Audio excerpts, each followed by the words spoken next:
At All County Healthcare, I see my patients until their goals are met, and I never worry. I hope you never need a nurse to come to your home, but if you do, tell your doctor. I want All County Healthcare. The opinions expressed on the following sponsored program are strictly those of the host, guests, and callers, and not necessarily those of this station, its staff, management, or sponsors. AMP2.TV presents You and Your Doctor, teaching you to live a longer and healthier life.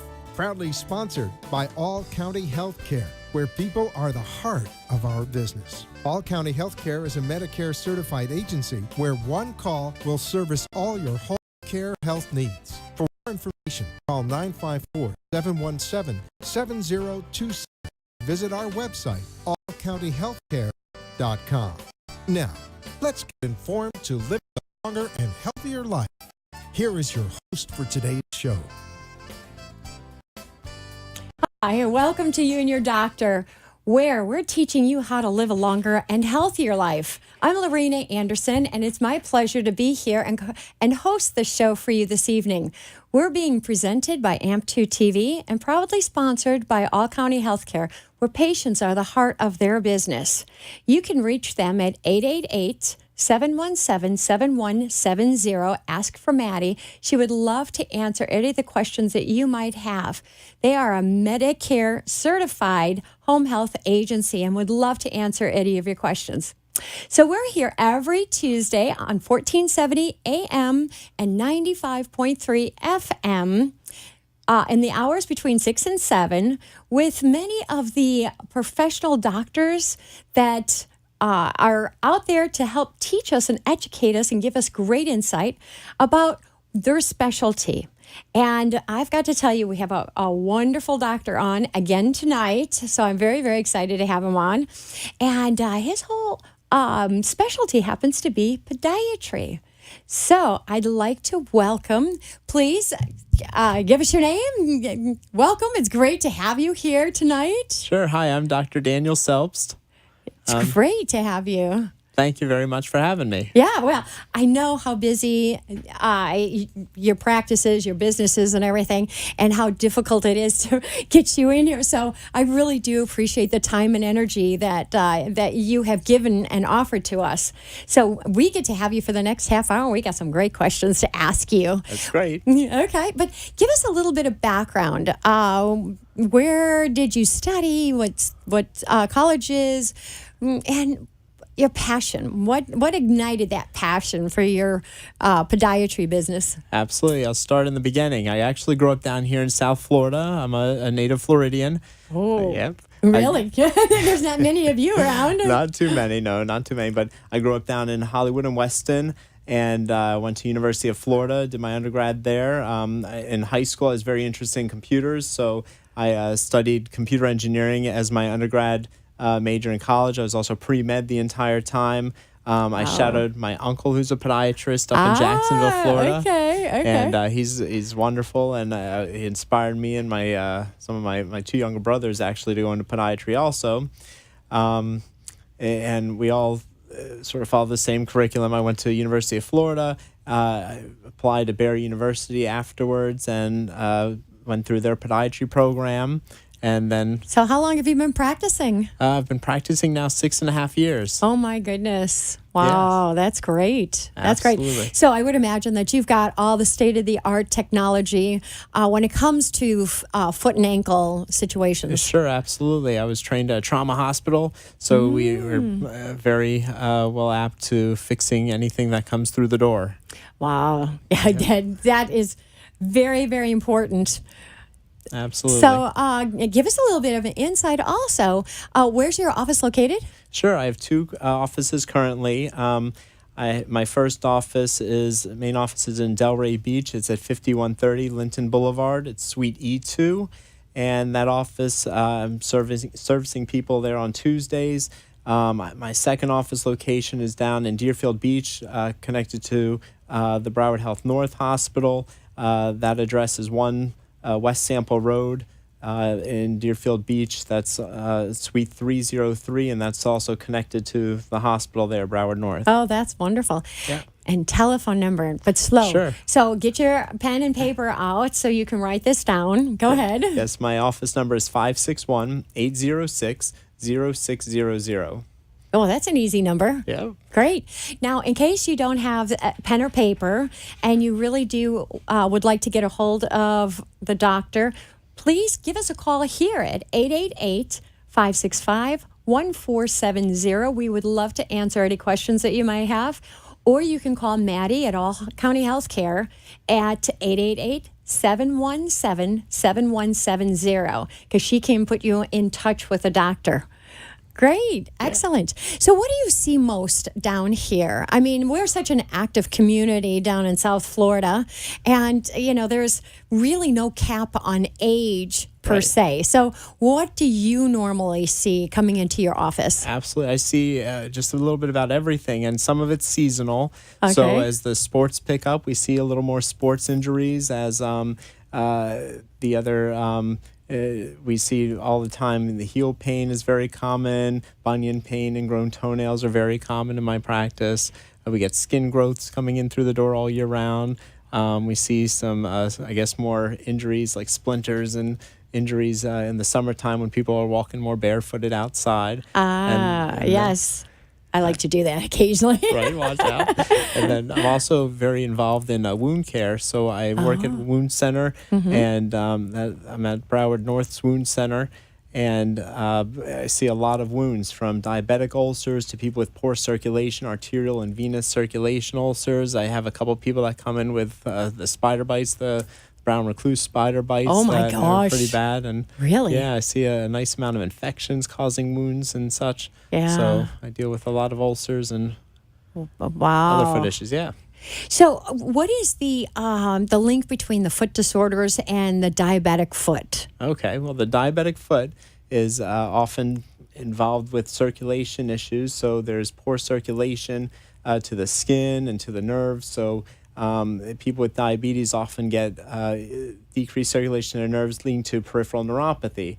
As they have peripheral neuropathy, they don't feel injuries or foreign bodies poking at them, or even something as simple as a callus forming on the bottom of their foot. That callus puts more pressure on the skin, eventually leading to what's called an ulcer, a hole in the skin. As those get progress deeper and deeper, they have more risk of getting infected. And unfortunately, that's when a lot of them end up walking through the door when it's infected and serious. Oh, my goodness. I do kind of notice that there are occasions where the patient will have some sort of wound on the foot and then just wait and wait. And it's almost like they're in a state of denial, where they decide, well, it'll go away. Oh, it'll heal. And it never does. I mean, it's how long should somebody wait before they come and see you? Right. If a diabetic or somebody with neuropathy or circulation issues notices something, they should give me a call that day and get the first available appointment.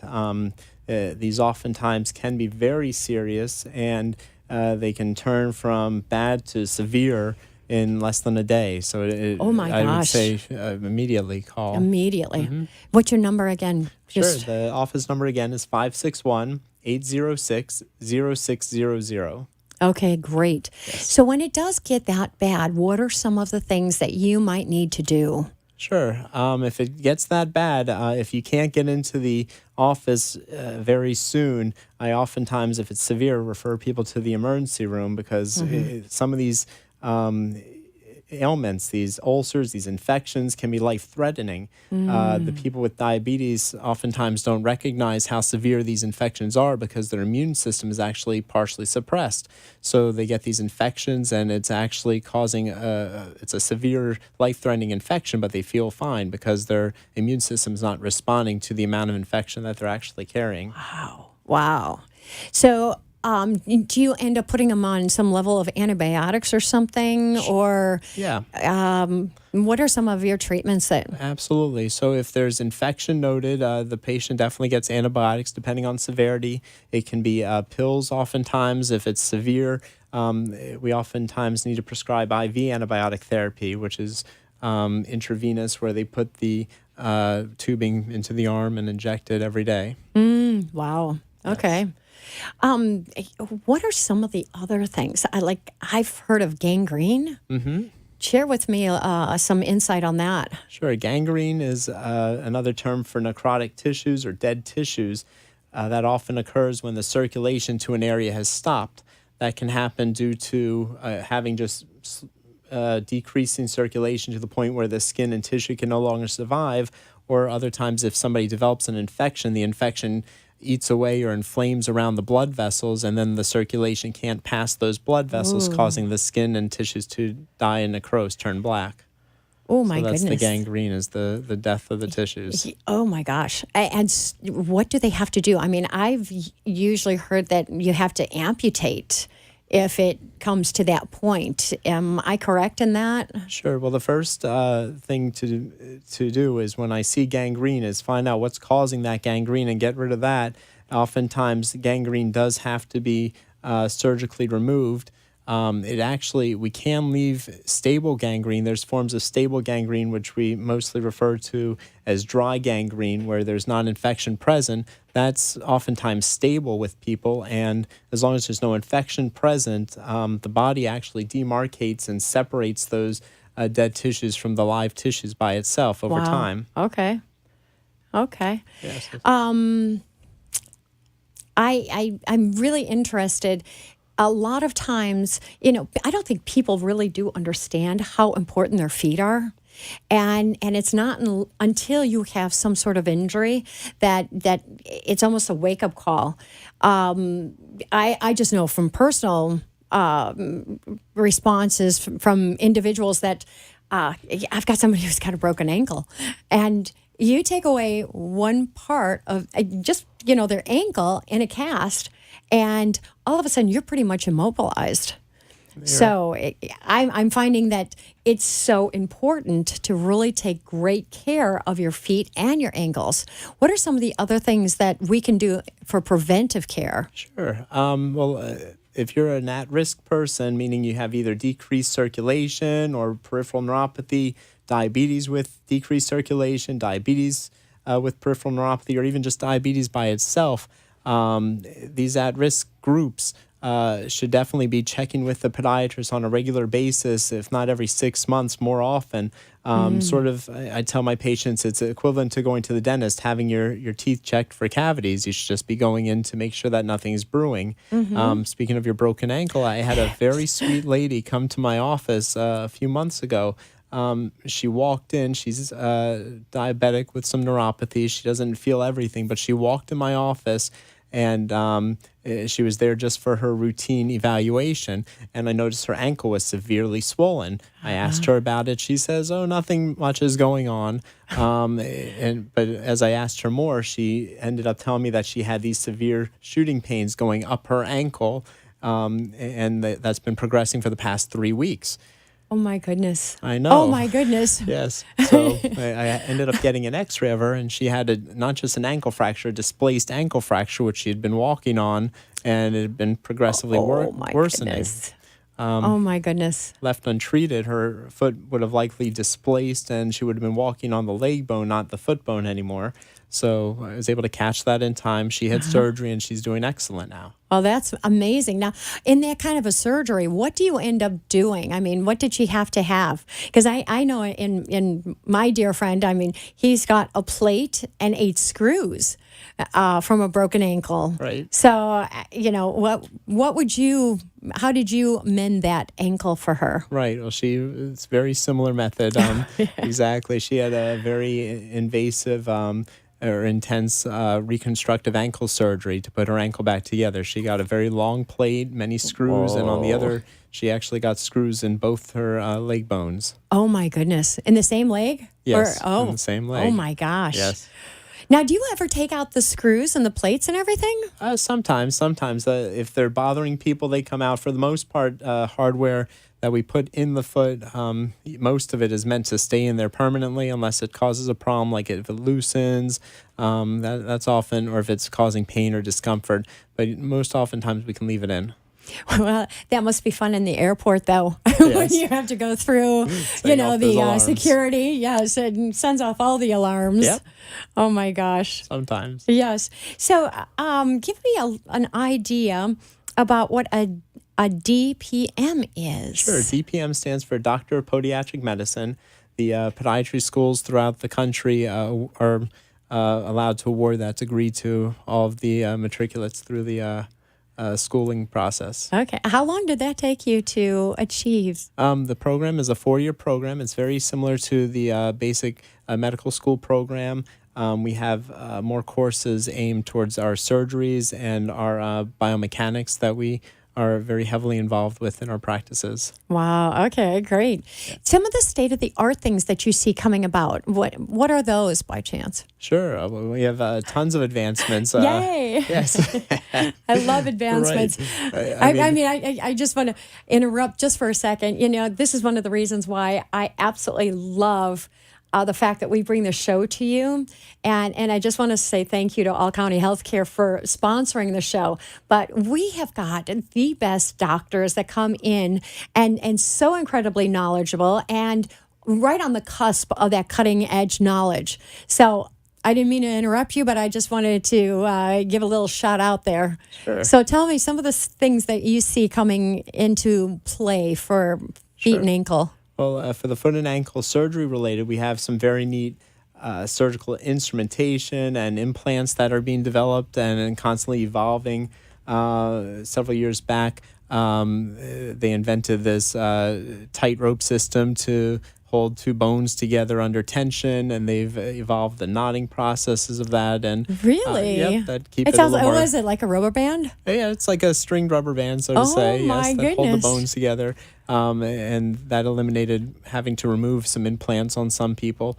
So they've evolved that. More recently, there's a nail that came out, intermedullary nail that came out for fibular fractures, which is another ankle fracture. It's a minimally invasive procedure where you're able to make now a 1 to 1.5 centimeter incision to do that entire plate worth of surgery. Really? So before you had to have possibly maybe a 10 centimeter of, the scar is that long. Right, yes. now you can do it in 1.5 centimeters.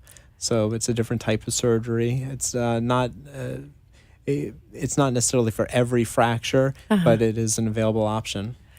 And so it's minimally invasive. So it's less invasive. It's still invasive, but it's less invasive. All right. So the healing time then I would think is possibly greater, right? Faster. Yep. Yeah. And they still have to wear the cast and... most of those fractures need some degree of immobilization, but the goal with any surgery is to get somebody healed faster and back to activity as fast as possible. That brings up a really good point about the healing process. Do you recommend to your patients certain types of vitamins or minerals or acupuncture or anything of that nature? Sure. I'm definitely open to all these alternative medicine options that are out there. There's not one particular regimen that I recommend for everybody, but I do look for deficiencies in certain populations and medical conditions. I look for deficiencies and treat appropriately. Okay. Is there something really, a vitamin of some sort that people should be taking in case they are dealing with a broken ankle or a... Not particularly that I'm aware of. Okay. All right. Yeah. Well, I just was wondering because, sometimes it seems as if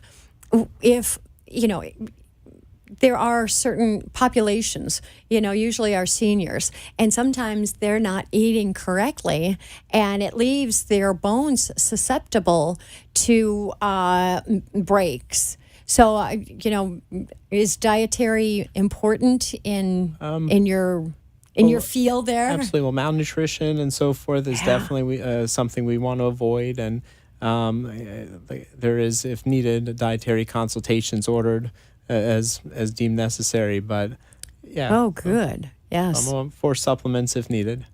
Wonderful.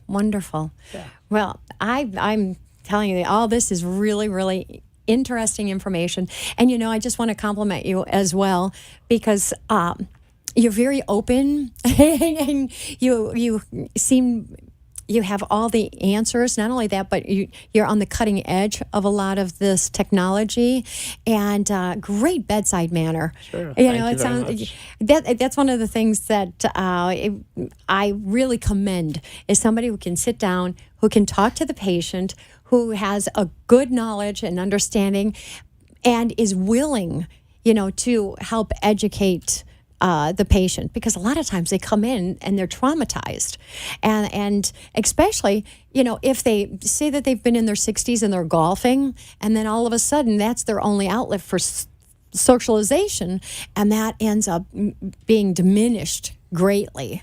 So give us a little bit of insight what you might be able to share with them. Sure. In those terms, because what is your main population anyhow that you're working with? I would say it's probably in the 40 to and up age is the main population that I see throughout my practice.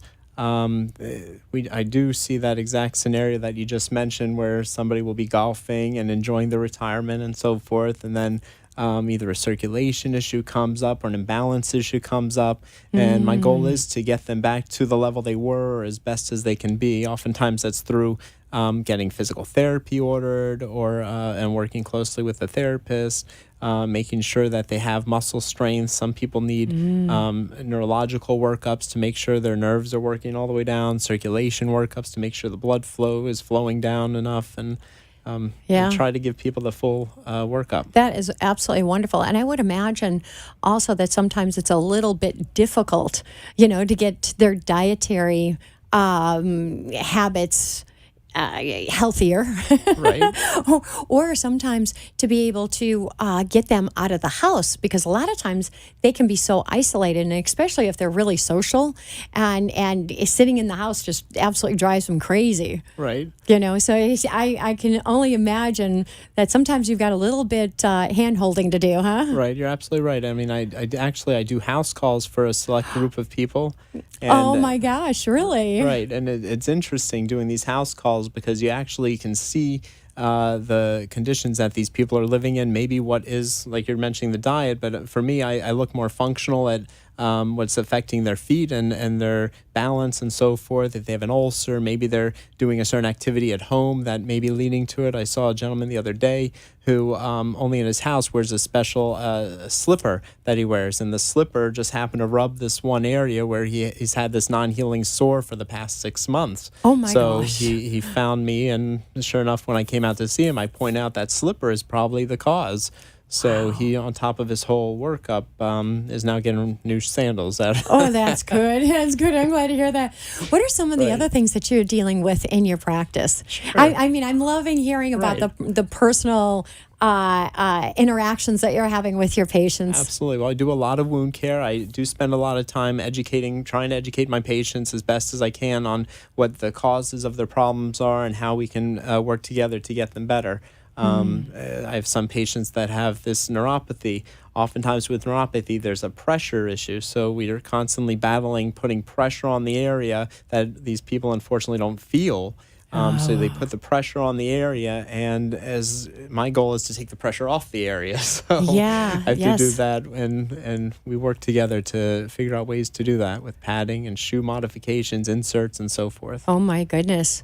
Yeah, because I would imagine that they can't really understand that they're putting way too much pressure, and they're just opening up that wound even more. Right. And you said that you do a lot of wound care. Give us a little idea about how that looks. Sure. I do a lot of wound care. In doing so, my goal with wound care is to get these wounds closed as fast as possible. I do that through, again, the full eval of the patient, understanding what may be causing it, and gearing my treatment course towards reversing that and getting that wound closed as fast as possible.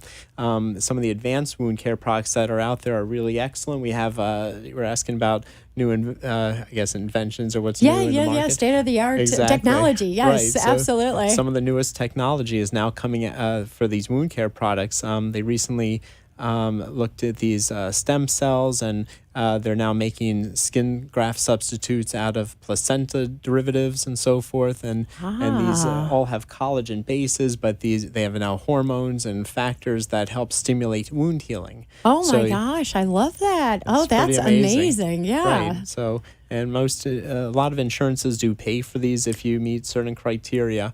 And it does Are they paying help. for the stem cell too? Or? Yeah, well, certain variations of them. It depends on what the patient's level is. There are some stem cells that are not covered, and the patient does have to pay for those out of pocket. But I see. So how do they get a hold of you again? Please refresh their memory. Absolutely. My office number again is 561-806-0600. And spell your name for them so that they can write that down too. Yes, my name is Selbst, Selbst, and my first name is Daniel. Okay, Dr. Daniel. Yes. I love it.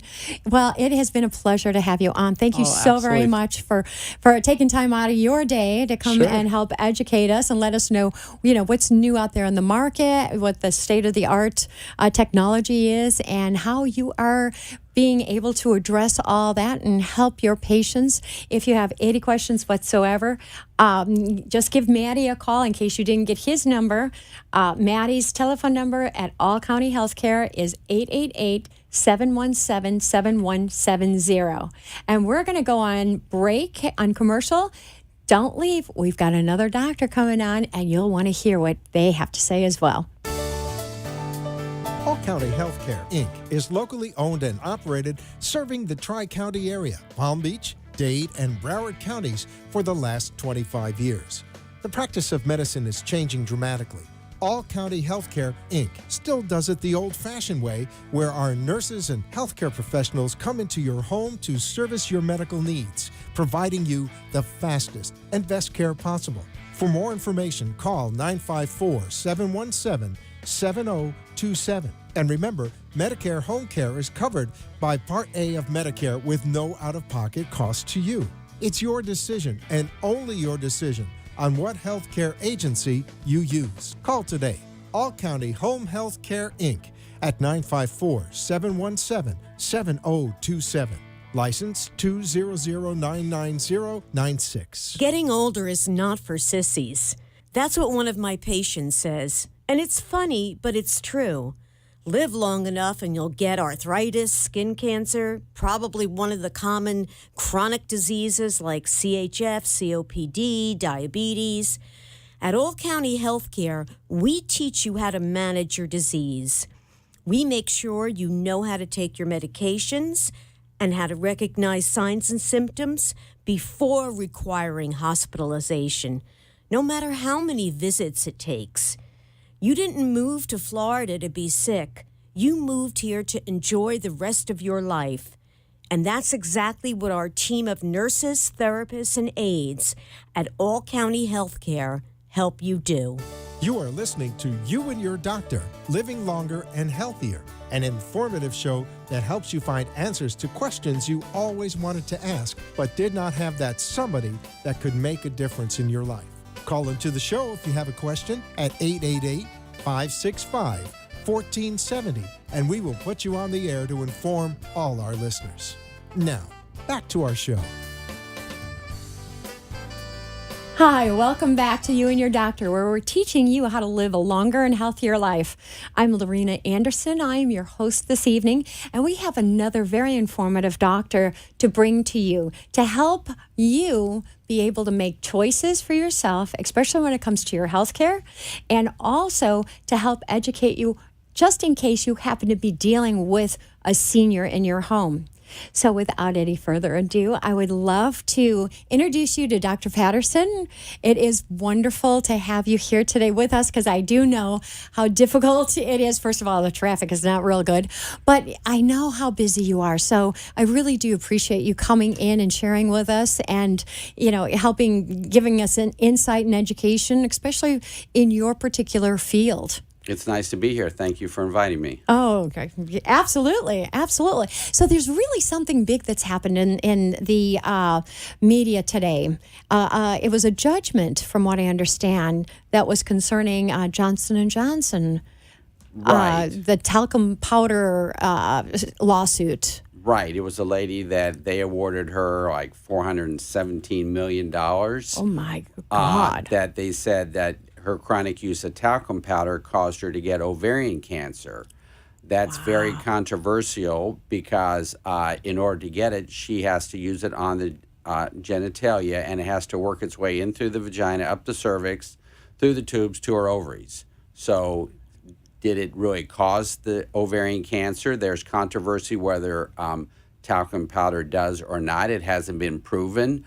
Really? Yes. Well, if it hasn't been proven, then how could they award such a huge amount of money to this case? That's a good question. I mean, I feel very sorry for the lady because I never want to see any of my patients get ovarian cancer. Absolutely. And we do all kinds of testing and screening to try to avoid it. Or if people do get it, you want to pick it up very early. It's much harder to diagnose than other types of GYN cancers, but it's a bad one to get. It is a bad you know, one. I'm sure they felt sorry for her, but that's a huge amount of money, and the American Cancer Society hasn't proven that causes ovarian cancer. There's been some studies that it could possibly be linked to an increased risk of that, but it's far from being proven. But as far as using powder, cornstarch is totally safe.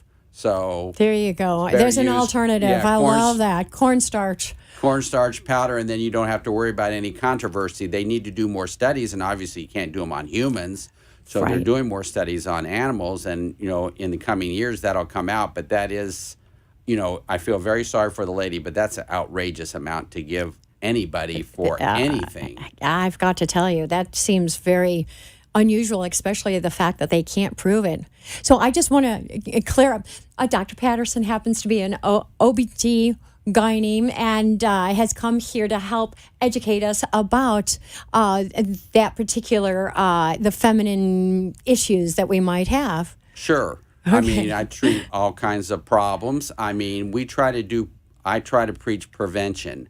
A lot of things can be prevented. A lot of common problems can be prevented. One of the problems I see a lot is vaginitis. Really? Discharge from the vagina, yeast infections, bacteria infections. And a lot of times with prevention, those can be, prevented and not have to treat. Some things you can do for prevention. That's what I was going to ask. Sure. What are some of the things that we can do for prevention? Probiotics. Oh, okay. Probiotics have been shown to cause the vagina to grow more normal lactobacillus. The more normal lactobacillus in the vagina, the less chance of getting an infection. So that's a good thing to get on. And there's many different probiotics. I'm involved with a couple good companies that I recommend because I'd rather recommend something that I know that is good than just send them to the health food store or the grocery store for somebody that doesn't know what they're talking about just to recommend something. Well, who do you recommend? There's Green's First Female is a very good company. They make a good probiotic and other products for ladies. Shift MD, those are two things that you can get through the doctor's office. You can order them on your phone app. And also other ways you can care for yourself are if you're exercising out in the yard, hot and sweaty, heat and humidity can contribute to that. So if you're in your bathing suit or working out or at the gym, and even if you can't get home in time, right away, you want to change. Even if you can't shower, that can prevent it. And also sometimes there's some vaginal gels that you can use to help normalize the pH because we'd rather prevent things than treat them. Absolutely. I love to hear that because I am a big proponent of prevention. You want to take things into your own hands, and so that's one of the reasons why I'm so thankful you came here to give us some additional education and knowledge in that prevention, because that's the whole key of it. So that's why I was asking. I mean, one of the things that I had heard a long time ago was cotton underwear, because it absorbs any kind of heat or moisture that could create that. Right, anything that's light. You want moisture and humidity are bad. Air and dryness are good. So if you're at the pool, can't take a shower, take a dry set of clothes and change into it before you get home, and that can help prevent it. There's a lot of other things, obviously, that we want for prevention. Obviously, I want my patients to prevent sexually transmitted diseases. Yes. And a new area in that is the new female condom. It's the FC2 condom. Really? Yes. That's brand new. I had not heard of a female condom. Female condom, there was female condoms in the market in the past, but they weren't very good. But this new one's very sensitive. It's lubricated. It's non-latex. And the woman can put it in an hour to 2 hours before she does anything. And if she doesn't, she can just take it out. So it protects, the vagina and is birth control. I was going to ask you, yes, is that birth control as well? Birth control and prevention, and she doesn't have to worry about the male putting on the condom or not pputting on the condom. It's more like the male condom could break. And so this is a very good new method, and the way it's formulated, it could also sometimes enhance the sexual pleasure. Really? Wow. Because the rim on the outside can do that. So, I mean, it's a very, it's a new method. It's a good method. It's, if you want to prevent STDs, you have to use a male condom or a female condom. And obviously, another area of prevention is if you meet somebody, have them get tested. It's better to get tested so everybody's fine than to get a bad surprise later, because I see once or twice a year, I see people come in with HIV or something really bad that unfortunately could have been prevented. It's good to be open with your partner, be honest. That's the best policy. And also, get to know your partner. Yes. Please get to know your partner before you take them to bed. Exactly. There's the bottom line. Exactly. It's not out of vogue to be old-fashioned. Yeah, and really that's not old-fashioned. That's smart. Exactly. That's using every part of your logic, your emotion, and then your sexuality. And I really believe that you need all three in order to have a level of a healthy relationship. Oh, I totally agree. And, there's always been a double standard, and it's too bad. I mean, I was going to say, okay, here, women have to take the brunt of the responsibility again. Right. And when I grew up, if a male was with somebody, he bragged about it, and he was a big man on campus. If the female did it, they looked down on her, which is bad either way. Yes. So it's always better to know your partner, make it something special. Yes. Don't be forced to do anything. Just say no. Yeah. Yes. And then leave. Exactly. Don't get in an argument. Don't get in a debate. Don't defend yourself. Say no, get up and leave. Totally agreed. And I was always told as well, and told my daughters, always make sure that you've got some cash on you. Because that way, if you ever run into that problem, you can get up, you can take your cell phone, give a call, and you got a cab there. Always have a little bit of cash on you just in case. Exactly. Very, very good. But that's very interesting, though, too, is the female condom, because I think that they were trying to perfect it, but that's wonderful, because there's a lot of women out there that cannot take birth control pills. It's right. It's another method that you can use that it's easy to put in. It's not hard to do, and you can put it in before the act, so you can put it in an hour or two before, and then take it out afterwards. Or if you end up not doing anything that evening, you just take it out. It's by prescription. You have to get it from a doctor, but it's covered by almost all insurances. Really? I love that too. That's wonderful. Yes. Yeah. Well, that's really excellent news. I'm glad to hear that. You were talking, one of the questions that I do have, does that prevent HIV? It can prevent HIV, yes. Okay. Because I know regular condoms on a male, it doesn't necessarily mean that it will prevent. Right. Well, this doesn't necessarily if there's a leak or it breaks, but they're made very well. So it can help prevent HIV, gonorrhea, chlamydia, just like a regular condom. Wow. But the regular condom is more often it can slip or break, or maybe it never gets put on. Yes. That sort of thing. What about the herpes? I mean, that's kind of Well, herpes is caused by a virus, and the problem is sometimes people can have herpes and not realize it, or have an outbreak and not realize it, or you can be an asymptomatic carrier where you can carry it in your cervix and not know it. So it's best to be honest with your partner, and now it's proven that you can take the anti-herpes medicine, valcyclovir or acyclovir. You can take it prophylactically so you don't get outbreaks. So, and it's safe to take for an extended period of time if you're on it for more than a year. I always check liver function tests. Rarely it can cause a problem with that. But you can take it preventively so you don't get it. But that's another thing you want to tell your partner about, because obviously if you have an outbreak, you don't want to have any kind of sex, whether it's oral or otherwise, because you can get, there's two types, type 1 and type 2, and you can get either type in the mouth or the throat or in the genital area. And it can be, obviously quite painful. And then once you get it, it always lives. You never get rid of it, right? No, well, it lives in your dorsal root ganglion, but some people may never get outbreaks. Some people get frequent outbreaks. You tend to get an outbreak if you get run down, sick, when people travel. So that's why if you take the medicine prophylactically every day, it can prevent you from getting the outbreaks. Oh, okay. Okay, that's good. That's very good news. And and that it doesn't leave long-term side effects?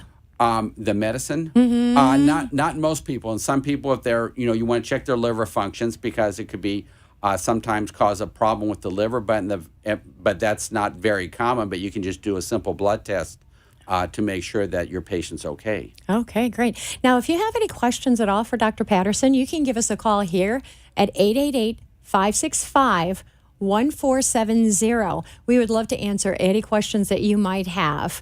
When it comes to your female issues, whatever they may be, give us a call.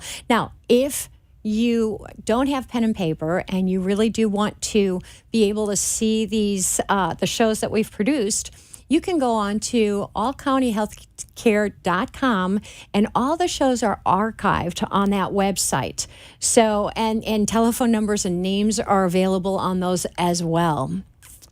Other common problems I see, a lot of people suffer with painful periods or heavy periods, and they think it may be normal because maybe their mother had it or their friends have it, but there's no reason to suffer if your periods are heavy or very painful. That needs to be worked up properly, because there can be many different causes. It could be hormonal causes, physical causes such as fibroids or polyps or something like that. Yes. So you should see your gynecologist for a proper workup, and then these can often be treated depending on what your situation is with medicine. There's different medicines like birth control pills, or there's a medicine called Listetta that you can take on your periods to decrease the flow. Or if you have an abnormality, sometimes you always want to do an ultrasound, because that can show if you have a fibroid or a cyst or a polyp or too much tissue inside the uterus.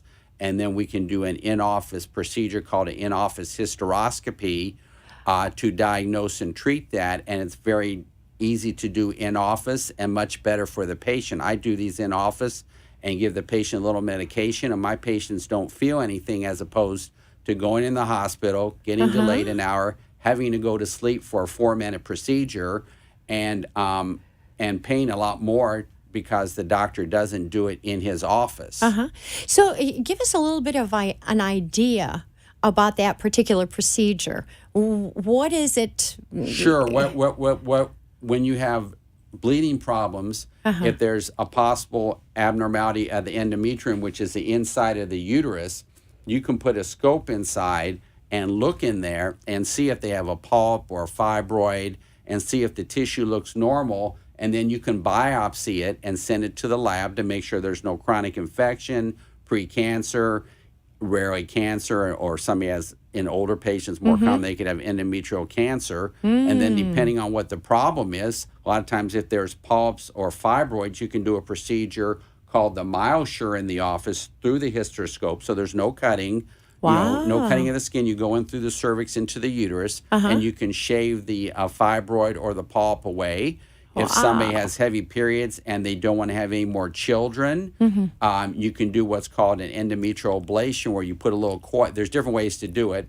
A popular way is a NovaSure. That's the way we do it. And you put a little coil in there for 90 seconds, and it just burns out the endometrial tissue, but you still have your uterus, you still have your ovaries. Your ovaries still make hormones. So many times it'll stop your periods or make them much lighter. Maybe 10 to 12% of the time it doesn't work. So that's a non-hysterectomy way to get, to stop your bleeding. Rarely, if you have fibroids or there can other conditions, you may need a hysterectomy. If you need a hysterectomy, the way to go usually is the robotic hysterectomy. Small incisions instead of having your abdomen opened up. It's much easier on the patient, much faster recovery, and in skilled surgeon, much easier to do and less chance of complications. So how do they get a hold of you, Dr. Patterson? Where are you located? Telephone number? Boca Raton on Glades Road, 561-417-4000. I also have an office in Coral Springs on Wiles Road, 954-755-9311. Okay. I accept most major insurances. Okay. And, most insurances pay for these procedures in the office. We always run your benefits first, and the insurances want us to do it in the office. I can give you a story that a lady had a bleeding problem, and she saw somebody else, and that particular gynecologist didn't do the procedure in the office. He was going to schedule her in the hospital. It was going to cost the patient $1,000. Her friend had it done by me. She came to me. We ran her benefits, $30 copay.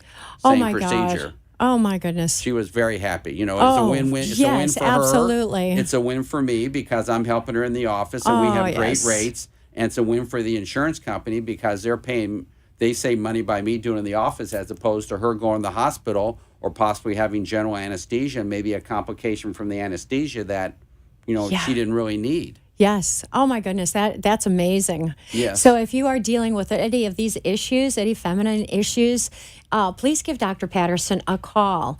I can tell he's incredibly knowledgeable, and he will do whatever possible to help you, especially if you're dealing with the bleeding problems.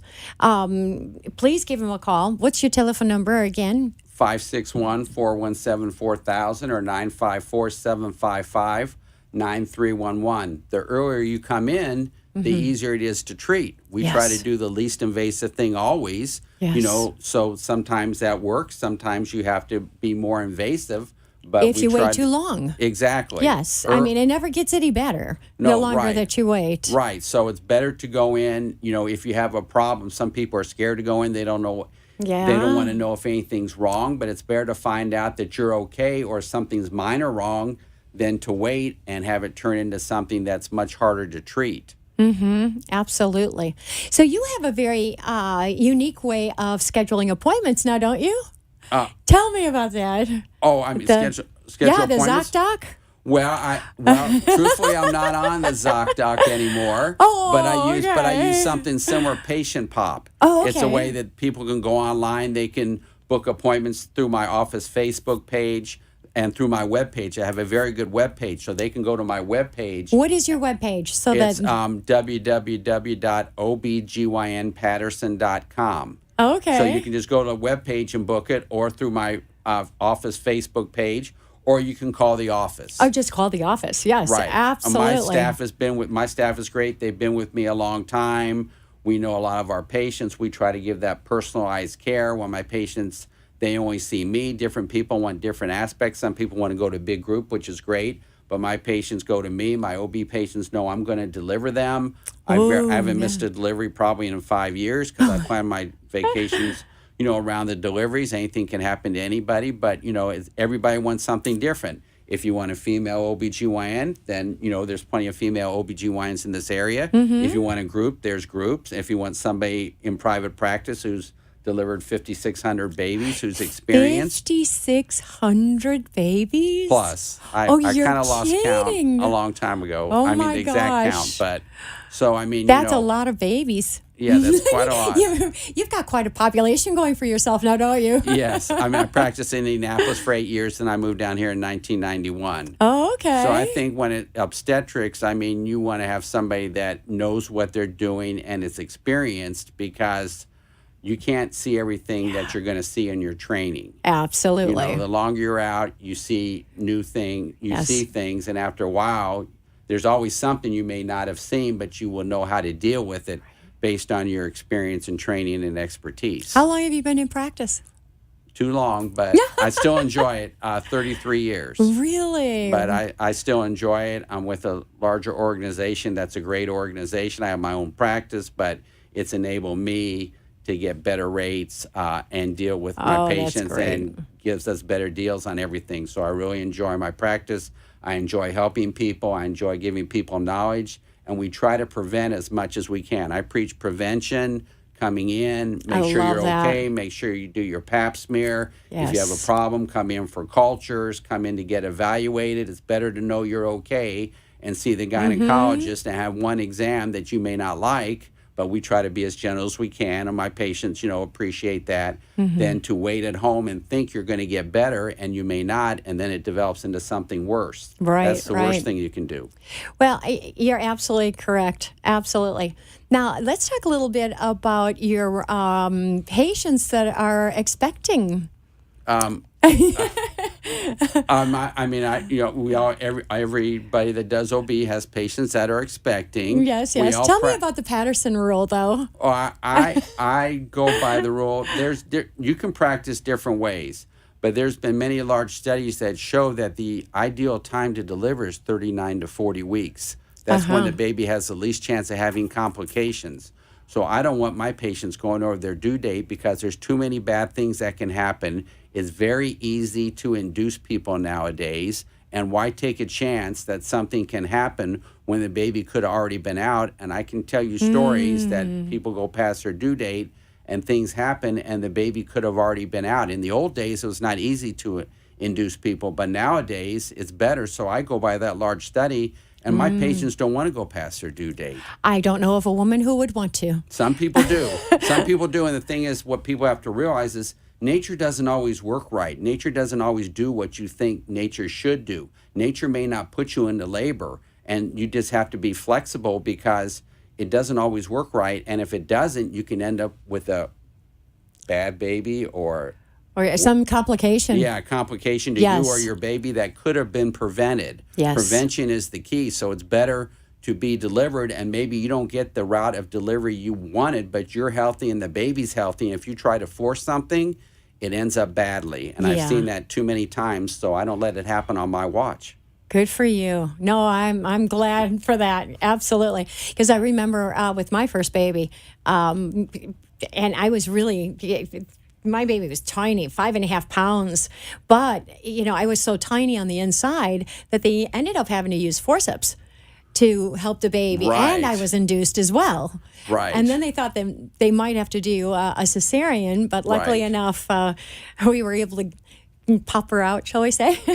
Good. That's great. Yes, because sometimes if you let the baby get too big, even if you have a vaginal delivery, it can cause a lot of vaginal trauma that could have been avoided if you were delivered maybe a little bit early. Yes. Also, what is the, I'm just taking a look at his notes, what's the NIPT stand for? Oh, NIPT is a test that you do prenatally. That's a blood test you can do as early as 10 weeks that will diagnose if your baby has normal chromosomes or not. Oh. And nowadays, you can also know the sex. So you can know what the sex is as early as 10 weeks. Often I do it between 10 and 12 weeks, because we do another test to check the baby's neck to make sure there's no spina bifida, because nowadays, I don't blame people, they want to know what the sex is, because a lot of people are having gender parties now. You have a gender party and a shower party, which is fine, because if you're pregnant, you might as well have a good time and enjoy yourself. Absolutely. I love it. Well, Dr. Patterson, thank you so very much for coming on the show. It's been a pleasure to have you. Again, if you have any questions whatsoever for Dr. Patterson, you weren't able to call into the show, just call Maddie at All County Healthcare and at 888-717-7170, and she can get a hold of the doctor for you. Well, Thank you again for being here. It has been a pleasure. And we'll see you next week here, Tuesday, between the hours of 6 and 7 on 1470 AM and 95.3 FM. We'll see you next week.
Thank you for letting us share with you a longer and healthier